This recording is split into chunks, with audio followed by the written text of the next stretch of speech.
Arya Puda yang lebih populer dengan sebutan Arya Blok adalah salah seorang dari Sat Arya Kahuripan yang ikut memimpin pasukan Majapahit ketika menyerang Bali pada tahun 1343. Salah satu dari sejumlah sumber yang menguraikan tentang 6 Arya dari Jawa ini adalah buku Babad Arya, Kisah Perjalanan Para Arya yang dirangkum oleh Drs KM Suhardana.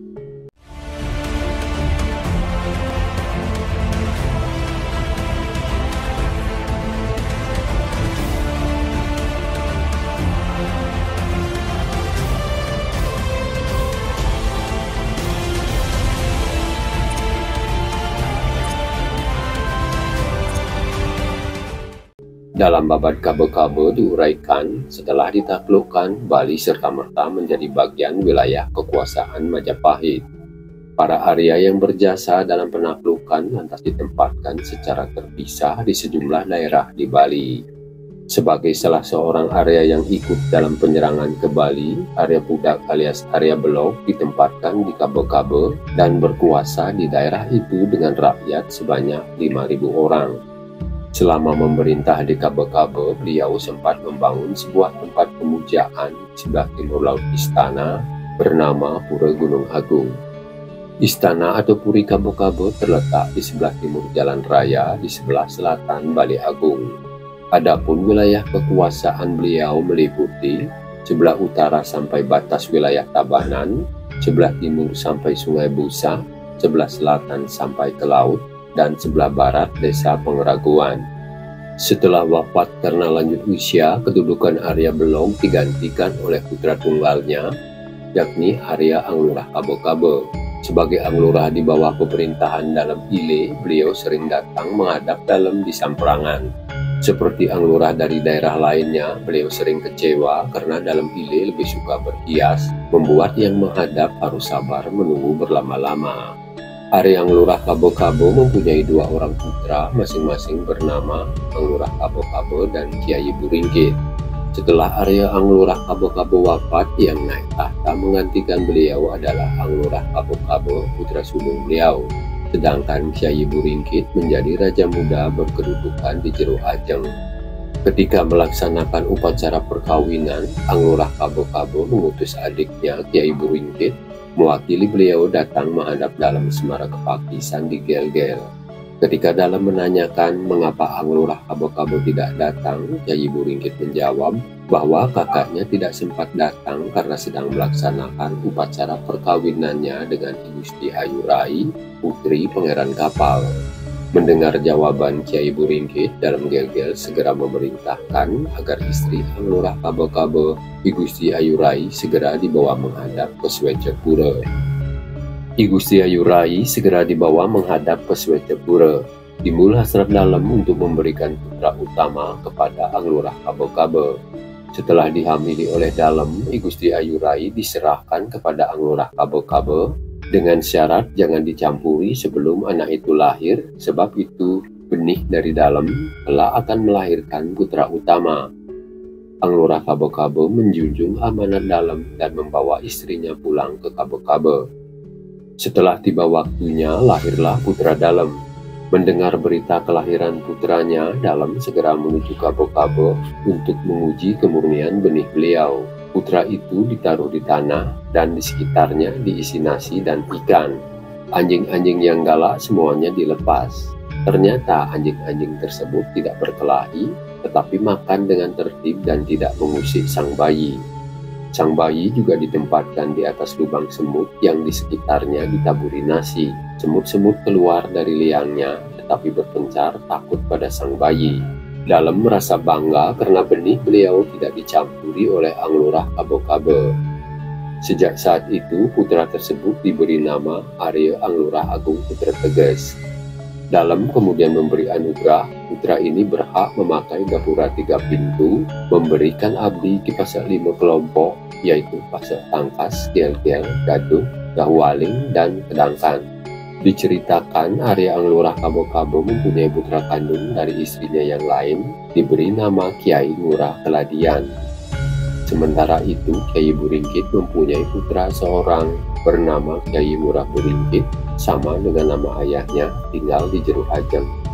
Pada suatu hari, Kyai Buringkit melakukan perebutan kekuasaan. Rakyat terbagi ke dalam dua kelompok, tetapi lebih banyak yang memihak Arya Anglurah Kabe-Kabe, terutama kelima kelompok Pase. Perang terjadi di sebelah utara Kabe-Kabe pada saat Anglurah Kabe-Kabe sedang beristirahat. Laskar yang memihak beliau sempat terdesak sebelum berhasil menghalau musuh berkat kegigihan Ki Pasek V. Pada tengah hari terdengar suara burung tutu yang nyaring membangunkan Arya Anglurah Kabe-Kabe sehingga beliau terhindar dari serangan lawan. Selanjutnya beliau pergi ke kediaman pendeta di Geria Bayu. Sampai di halaman geria, beliau melihat sumur meluap sampai tutupnya terangkat berayun-ayun. Dan begitu melihat laskar lawan datang menyerbu, beliau segera memerintahkan seorang pelayan membuka tutup sumur tersebut. Laskar lawan yang melihat tutup sumur tersebut langsung lari bergulung-gulung. Itulah sebabnya tempat itu diberi nama Dusun Tegal Pegulungan, sedangkan tempat Ki Pasek V mempertaruhkan nyawanya diberi nama Dusun Toh Jiwa. Raja kemudian mengejar laskar lawan yang lari ke utara Dusun Tegal Pegulungan sehingga terjadi perang yang sangat dahsyat. Tempat itu kemudian disebut Dusun Perang. Kyai Buringkit melarikan diri terus ke utara. Anggota laskarnya banyak yang dihabisi oleh Ki Pasek V. Itu sebabnya tempat tersebut diberi nama Dusun Dek-Dekan. Mulai saat itu, Kyai Buringkit tidak diakui sebagai saudara Anglurah Kabe-Kabe. Kyai Buringkit lalu pindah ke timur Desa Nyurang dan menetap di sana. Lama-lama Desa Nyurang berubah nama menjadi Desa Buringkit. Setelah mangkat, kedudukan Arya Anglurah Kabe-Kabe digantikan oleh putra beliau keturunan dalam, yakni Anglurah Agung Putra Teges. Sedangkan Kyai Ngurah Keladian diangkat sebagai Raja Muda. Anglurah Agung Putra Teges menerapkan kebijaksanaan gurit besi, yakni sekali berkata tidak dapat diubah. Pada masa pemerintahan beliau, rakyat dikatakan sejahtera. Anglurah Agung Putra Teges mempunyai seorang putra bernama Arya Anglurah Suda Teges. Sedangkan Kyai Ngurah Keladian memiliki 3 putra dan 2 putri. Ketiga putra beliau masing-masing bernama Kyai Nyambu, Kyai Aseman, dan Kyai Keladian. Sedangkan kedua putri beliau tidak disebutkan namanya. Pada tahun 1460, Sri Aji Semarakepaktisan mangkat dan kedudukan beliau digantikan oleh putranya, yakni Dalam Watu Renggong.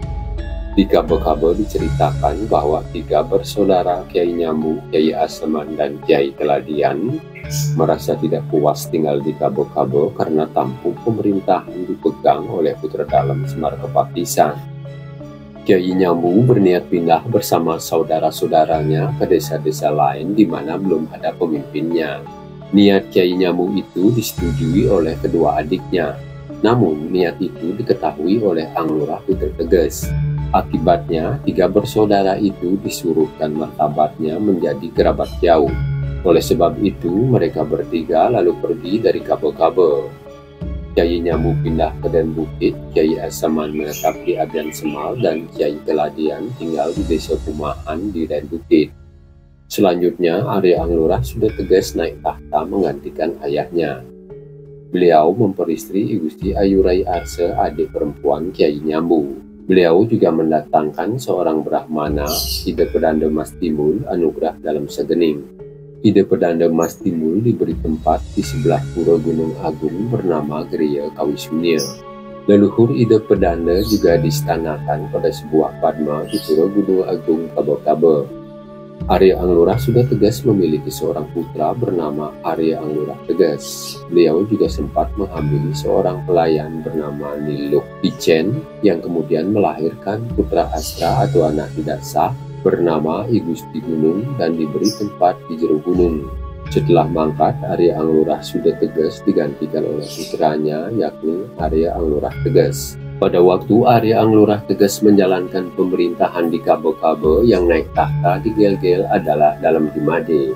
Beliau memerintah mulai tahun 1665 hingga 1686. Oleh Dalem Dimade, Arya Anglurah Teges sempat diperintahkan ke Blambangan bersama Arya Anglurah Tabanan dan Kyai Pacung untuk menghancurkan pemberontak. Arya Anglurah Teges yang tewas dalam peperangan di Blambangan kemudian diberi gelar Betara Raja Dewata Ring Blambangan.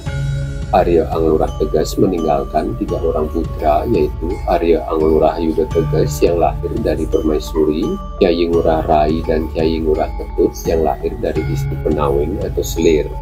Arya Anglurah Teges menggantikan kedudukan ayahnya didampingi oleh Kyai Ngurah Rai yang menjabat sebagai punggawa berkedudukan di Jero Ajeng, sedangkan Kyai Ngurah Ketut menjadi pimpinan para prajurit berkedudukan di Jero Oke. Kyai Ngurah Rai dan Kyai Ngurah Ketut kemudian bersama-sama melakukan pemberontakan untuk mengambil alih kekuasaan. Berkat dukungan rakyat, pemberontakan kedua pendamping raja ini dapat digagalkan. Akibatnya, Arya Anglurah Yuda Teges selalu menjadikan kedua saudaranya itu sebagai kerabat jauh. Sejak saat itu, Arya Anglurah Teges tidak percaya lagi pada keluarga. Beliau lalu memanggil Ki Pasak Gel-Gel di Banjarpasekan. Kelompok Pasak diminta pindah agar dekat dengan istana, tinggal di Banjarbuading. Setelah mangkat karena lanjut usia, kedudukan Arya Anglurah Teges digantikan oleh putranya, yakni Arya Anglurah Gede Sena Teges.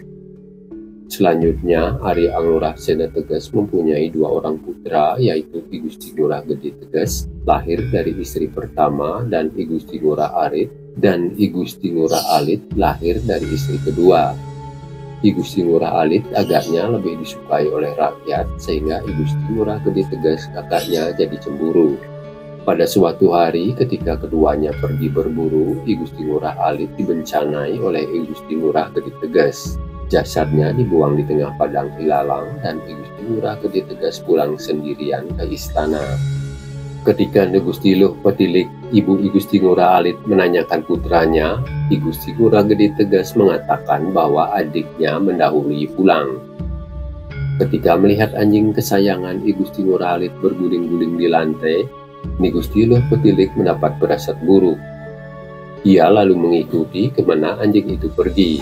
Ternyata anjing itu memberi petunjuk di mana tempat mayat I Gusti Ngurah Alit berada. Setelah ditemukan, mayat putranya itu dibawa pulang dan diupacarai sebagaimana mestinya. Sebagai penghormatan, I Gusti Ngurah Alit kemudian dibuatkan pelinggih Meru Tumpang Pitu di atas pintu sebab beliau dihabisi tanpa dosa. Itu sebabnya ada Meru Tumpang Pitu di Saren Gede bernama Ratu Miu yang di bawahnya ada patung anjing. Setelah beberapa lama memerintah, Anglurah Gede Sena Teges wafat di pesarian Ukiran bergelar Betara Ring Ukiran. Putranya yang bernama I Gusti Ngurah Gede Teges kemudian menggantikan kedudukannya bergelar Anak Agung Ngurah Gede Teges.